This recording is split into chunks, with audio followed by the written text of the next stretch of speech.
তো দেখো আমরা এখন দর্শনে চলে এসেছি কোথায়, তোমরা দেখতেই পাচ্ছ উপরে লেখাই রয়েছে। তো চলো ভিতরে প্রবেশ করি, তারপরে তোমাদেরকে দেখাচ্ছি কি কি রয়েছে বা কী কী দর্শন করব। তো এরকম সিঁড়ি দিয়ে উঠে পড়লাম, দেখতেই পাচ্ছ এটা একটা মন্দির।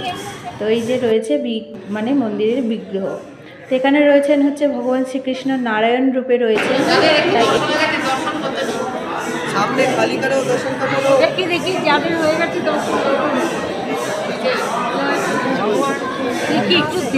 ভগবান বসে রয়েছে, পাশে রয়েছে গাছ।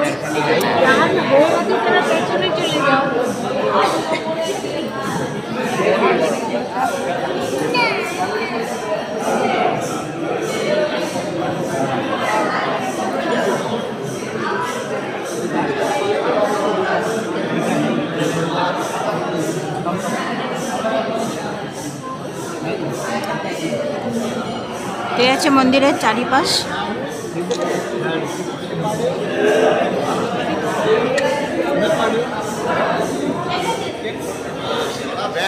এ হচ্ছে ভলগা তীর্থ, আমরা দর্শন করতে এসেছি। আর এই হচ্ছে মন্দিরের চারিপাশ।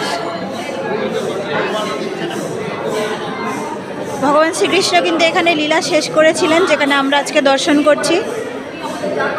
তো চলো অন্য কোনো দর্শনের সাথে তোমাদের সাথে দেখা হবে।